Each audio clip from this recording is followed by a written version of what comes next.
Hi guys, today we're gonna watch some YouTube. I'm gonna post it on YouTube. And we're just gonna watch some YouTube. And again, okay. So I'm gonna make a face video soon. And I'm not saying I'm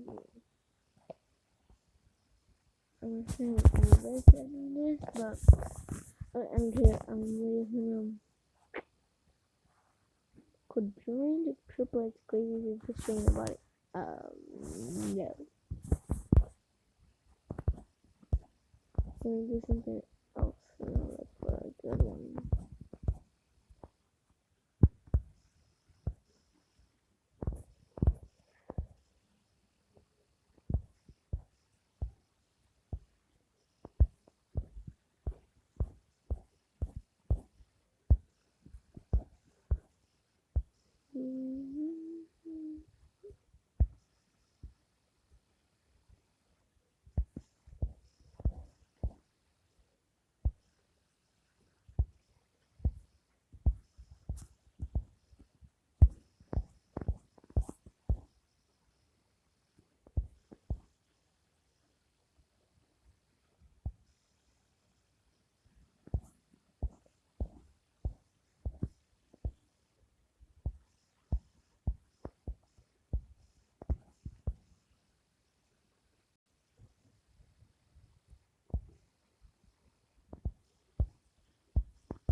One in two kids is underhydrated. All new plant-powered Creative Roots gives kids the hydration they need with the fruit flavors they love and 1 gram of sugar. Find new Creative Roots in the kids' juice aisle. Hello everyone, my name is Dave and today I will tell you how I managed to become immortal. Yeah, you heard that right. I will never die. It all started when I was about 4 years old. At that time, Polly, our dog, died, and I decided to ask my grandma what happened to Polly and what happens to us after death. Grandma said that when we die, we turn into ants. Little black ants that we see on the ground under our feet. Can you imagine? This piece of news made an indelible impression on my fragile childish mind. I had severe shock. Here I was. When we die, we're gonna turn into ants? Okay, isn't that thing A child who plays with toys, watches cartoons, makes crafts in kindergarten, spends time on the playground, and loves ice cream. And then, after I die, I'll become a tiny ant that will build a home for its friends during half of its life. But at any time, I will be smashed by humans or eaten by other insects. This was terrible. I realized that this was definitely not the fate that I wanted. Well, as I continued growing up, every day I thought about how, after death, I would turn into an ant and be doomed to struggle and suffer. And as I continued to grow, I became more afraid of death than anything else. I also became very interested in ants, their life experience. In short, I was trying to prepare for my reincarnation in every possible way. As I got older and my brain absorbed more and more information, I realized that it wasn't necessary to die at all. In cartoons, I watched stories about immortal heroes, and in books, I would read about magic tablets that could give you eternal life, and that was really interesting. But at the same time, I was seriously puzzled. I tried thinking about where I could find a magic potion that would help me defy the laws of the universe and become immortal. I began to study all about immortality and eternal life, but for some reason, everything I could find was written like fantasy. But I knew that it had to be real and that I needed to find the facts. It seemed to me that those who knew the secret of immortality were intentionally hiding what they knew. And I mean, I get it. Some people have to die or else the world would be way too crowded, as new people are born every day. But couldn't it be someone else? I mean, I was terribly afraid of death, and I dreaded the transmigration of my soul into the body of an ant. When I was 10 years old, I found information about Indian sorcerers and magicians. There were many positive reviews about their superpowers and about the miracles that they could perform. One person had even written a review saying that the sorcerer had made him immortal. This was exactly what I needed. But how would I get to India? My parents were against tourism and they traveled only within our own country. But then I had an idea. My mom had recently become fond of yoga, and on top of that, she began to practice meditation. So I decided to convince my mom to go on a rare trip outside of our country to practice yoga where it all began. But how was I going to organize this? I racked my brains for weeks thinking of how I could convince my mom to not only go on a yoga tour to India, but to also take me with her. For the next few months, I constantly planted brochures around her and subscribed her to email lists about yoga and vacations to India. At first, nothing I was doing seemed to be working, but then my mom suddenly told my dad and me that she was leaving for India for 21 days to take part in a yoga tour. I was so shocked that I cried out, "And how about me?" My parents looked at me in surprise and asked what I was talking about. Then I had to immediately come up with reasons for why I should go on the trip with my mom. I told them that I had been fond of yoga for a long time and that it would be interesting and exciting to go on this tour with her. This news really threw my parents off. Just about anyone, yoga and I would seem completely incompatible. But even so, somehow my parents decided to support my interests and give me a chance. So they bought me a second ticket. I was so glad that my efforts were not in vain, and in about a week I was going to fly to India. India welcomed us warmly and cheerfully. I would never have thought that this country would be so hospitable. Everything was just great, except that I had to do yoga and meditate together with the tour group. But it was totally worth it knowing that I would soon be able to tend to the real purpose of my visit. Now, I needed to find a sorcerer who would solve my problem, as well as the way to sneak off and find him.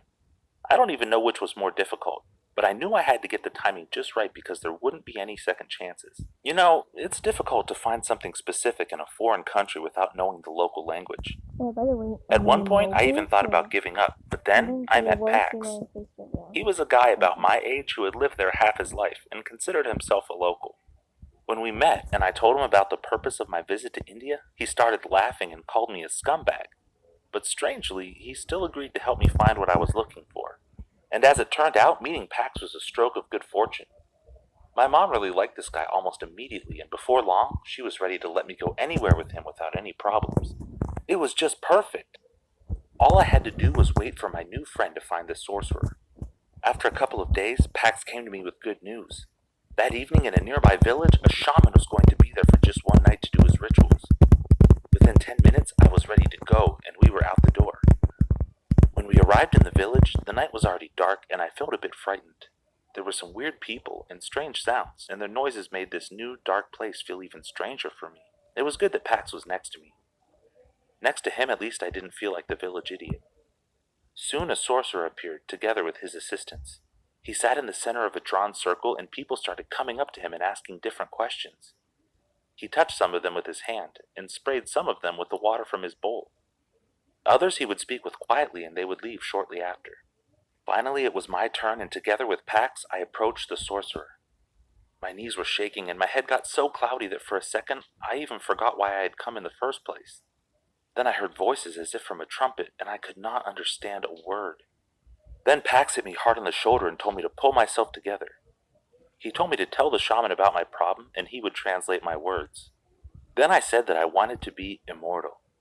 The sorcerer grinned and asked why I needed that, so I told him my whole story from the very beginning. When I finished my story, the sorcerer waved at his assistants and they left.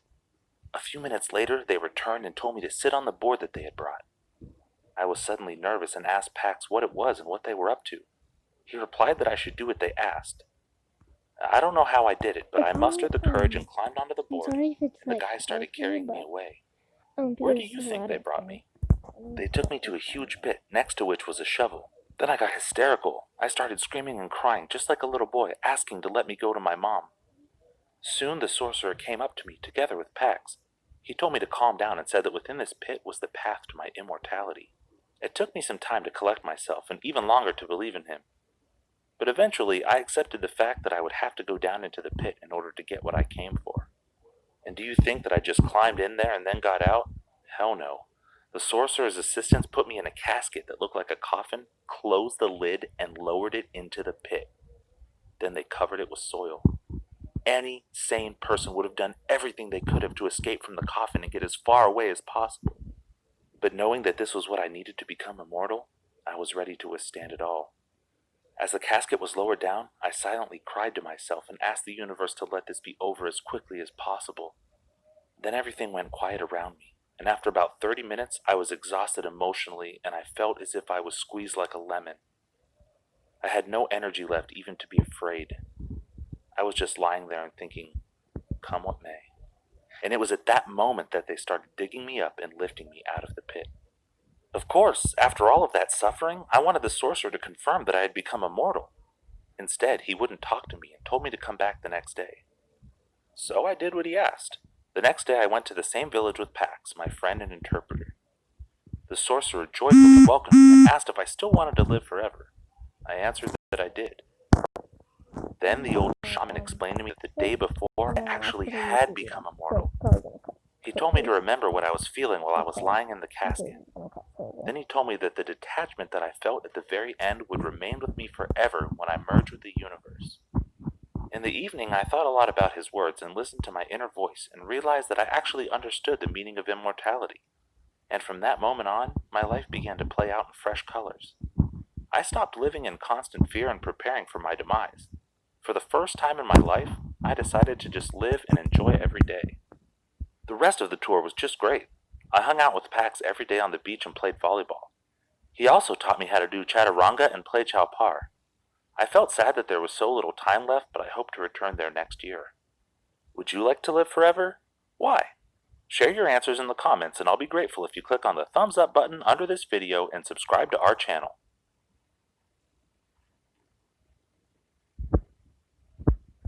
Yeah, that would happen. This is gonna happen. So don't click the like button and the subscribe button. See that red subscribe button? Make it black. Make the like button blue.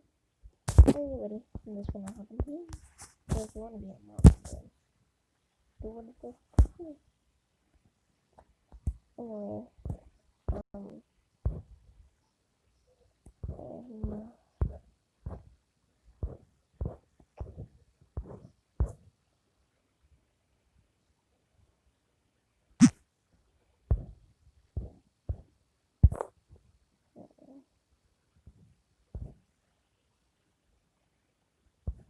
there's the after and play on Discord. And tomorrow, The opportunity to play for championship. You have to be locked in. 4-3 in the win. Oh, it's good. I want those shots. I want the big time. Hello there everyone, my name is Roger, and I want to tell you about one of my peculiarities. The thing is, I'm a lucky owner of shark teeth. Quite recently, I was really proud of this, and could not even think that I would ever want to get rid of them. The reason for this was numerous problems, which I will tell you about right now. First of all, you should know that I grew up without my parents. I was brought up by my grandfather, a very strict and intelligent person. Everyone in my city respected him, and always listened to his opinion. I have always admired my grandfather. For me, he was a great authority, and I trusted his every word. He not only gave me a happy childhood on his own, but he also taught me all sorts of male things. Since the age of 7, I have been able to hang shelves, make various types of furniture, and clean pipes. I also knew a little bit about mechanics. Besides, my grandpa took me fishing often and organized various trips. I love to sit by. Besides, my grandpa took. I also knew a little bit about mechanics. Besides, my clean pipes. I also knew a little bit about mechanics. Besides, my clean pipes. I also knew a little bit about mechanics. Besides, my grandpa took me fishing often and organized various trips. I love to sit by the fire and listen to his stories about how he defeated a bear in hand-to-hand combat, caught a thief, and much, much more. Now, I understand that these were just fairy tales invented for a rather curious grandson. But I used to consider them true and even told my friends about the feats of my grandfather. And anyways, back to my story. It all started when my friends began to lose their teeth. Well, you know, milk teeth are replaced with the permanent ones and all that. Over the years, my friends have repeatedly shown me the coins left by the tooth fairy in exchange for their lost teeth. I was impatiently waiting for the tooth fairy to visit me, but our meeting never really took place. This is because when I was 7, 8, or even 9 years old, I did not lose a single tooth. My teeth were tightly attached to my gums, and even when I went to high school, nothing really changed. I realized that this was weird and asked my grandfather about it. Then he said something like this: "All men in our family had always had strong teeth. You will see, when all of your friends have false jaws, you will crack nuts with your teeth." When I told my friends about this, they didn't believe me. Then we decided to make a bet and agreed if within 3 months I did not lose a single tooth, they would do all of my homework for me till the end of the year. Together with my friends, I was deliberately chewing lollipops, nuts, and even pens as well as pencils. In the end, Steve and Johnny lost 1 tooth each, and Max even lost 3. They were pulled out by the dentist due to cavities that appeared on them. And I haven't lost a single one. For the next few years, I didn't take care of my teeth at all. I was so sure that everything was fine that I did not consider it necessary to see the dentist. I didn't even undergo medical examinations initiated by our school. Instead, my grandfather and I went to his old friend. He was a doctor, and without any examinations, he gave me all the necessary medical certificates. In fact, I thought this was right and how it should be. I considered going to the doctor to be a violation of my personal dignity. And even when I got sick, I had a fever or strange spots on my body, I never went to the hospital and did not Google my symptoms on the internet. I was sure that my body was strong enough to cope with the disease on its own. Now I understand what an idiot I was. But, as they say, fortune favors fools, and I was lucky for some time. Until one day I woke up with a terrible pain in my gums.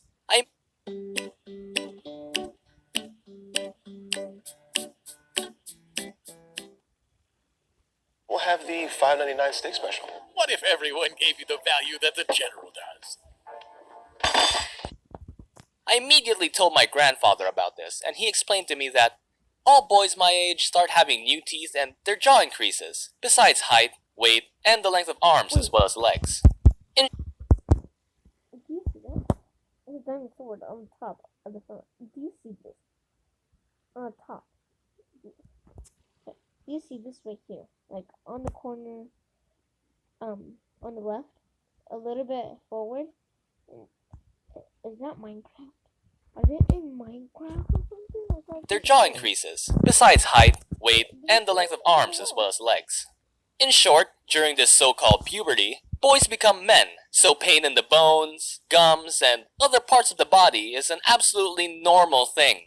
I told my friends about this, and unfortunately, they turned out as dumb as I was. Instead of making me visit the dentist, they started looking for problems in their own health. But as my grandfather said, the pain soon disappeared, and I forgot about my teeth again. He might have thought that my teeth were the center of my entire life, but no, that's not the case. Besides school, dumb friends, and problems with my teeth, I also had a girlfriend.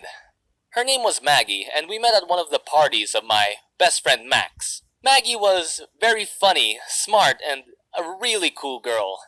We've been the type of couple who always teased each other, made pranks and all that. In short, we really differed from ordinary people in love. I've been dating Maggie for about 2 months only, when she suddenly began making some claims against me. At first, she told me that my breath smells. However, I brush my teeth 2 or even 3 times a day. Then she did not like my nails on which white spots appeared on from time to time. All in all, she found fault with my teeth, which, according to her, became crooked and too yellow. This was the last straw. What does she even know about my health? We had a big fight, and Maggie said that she would not talk to me until the moment I would be examined at the hospital. I was not going to fulfill her stupid conditions, so we broke up. To be more precise, I left her. This made Maggie really upset, but I didn't care. The story did not end there. In addition to yellow and crooked teeth, I had one more problem. While talking, I began to bite my own tongue. It was so weird that the first time in my Meditate with your screen locked. Start a free trial of YouTube Premium and unwind uninterrupted. Oh, it's so bad. Use your My Freddy's Rewards card to unlock prices that are lower than low. in my life, I decided to look into my own mouth and find out how I managed to bite myself. I was shocked in what I saw there. On the upper and lower jaws, my teeth were growing in 2 rows. I immediately told my grandfather about this, and he just laughed at me. After comforting me, he said that all men in our family had 2 or even 3 rows of teeth, and I should be proud of this rare gene because I was one in several million. I was so used to trusting my grandfather that I just believed him again. Moreover, I told all my friends about my teeth, and they were delighted.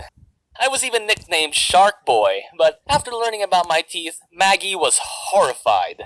We quarreled again, and I said many unpleasant things to her, for which I feel very ashamed of right now. I was proud of my teeth. Yes, they were yellow and crooked, but it didn't matter to me. Shark teeth were my pride, at least in the beginning. But soon my opinion about my teeth changed significantly. The thing is, within a week, I bit my tongue so badly that it was swollen and hurt when I was speaking. Not even mentioning that I couldn't eat properly. There was just no room in my mouth for my tongue. My speech became slow, and I began to lisp, and I couldn't even pronounce that many letters anymore. And my gums! They were constantly hurting, but I endured the pain. Firstly, I believed my grandfather, and secondly, my pride did not allow me to perceive my peculiarity as a disease. Every day, I rinsed my mouth with chamomile infusions, took painkillers, applied ointments, tried to hide my tongue, and kept quiet as long as possible. I suffered for more than a month until I noticed some strange white spots on my teeth. I was so scared that I finally decided to Google the information about shark teeth.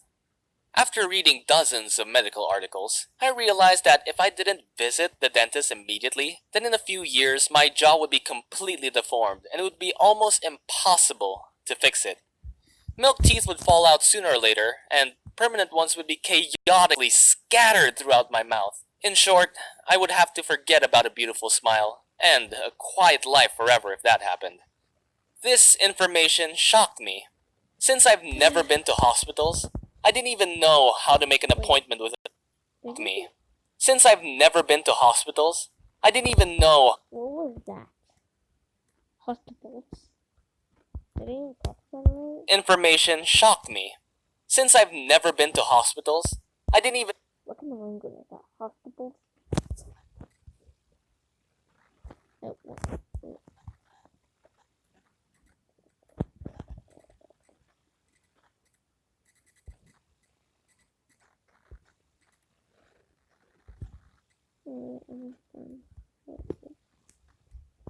Since I've never been to hospitals, I didn't even know how to make an appointment with a dentist and how much it would cost. So I called Maggie and asked her to help me. Of course, I apologized to her first for all this time. She had been right and she really did care about me, but I behaved like a real idiot. Maggie forgave me and promised to help. Her parents were doctors and they could recommend me a good specialist. When I told my grandfather that I was going to visit the dentist, he got very angry. He said that I did not understand anything, didn't appreciate the history of our family, didn't respect him at all. Grandpa was very upset with me and even refused to talk to me. Despite all my grandfather's protests, I still visited the dentist and seemed to develop a new phobia. The doctor told me that my teeth and my smile could still be saved. Of course, this will take time, or rather, several years of regular visits to the dentist, putting off braces, and a whole lot more to cut a long story short. For now, a few of my milk teeth were pulled and a small dental cavity was healed. Well, that's not bad. Actually, I realized that one should not let their diseases progress. Whatever illness they might have, if you suffer from tooth, decay, rash, or just any cold, you should visit your doctor right away. Believing in yourself is, of course, quite good, but unfortunately, not always. Thank you so much for listening to my story. How often do you visit your dentist? Give your answer in the comments below, and don't forget to click on the thumbs up button and subscribe to our channel.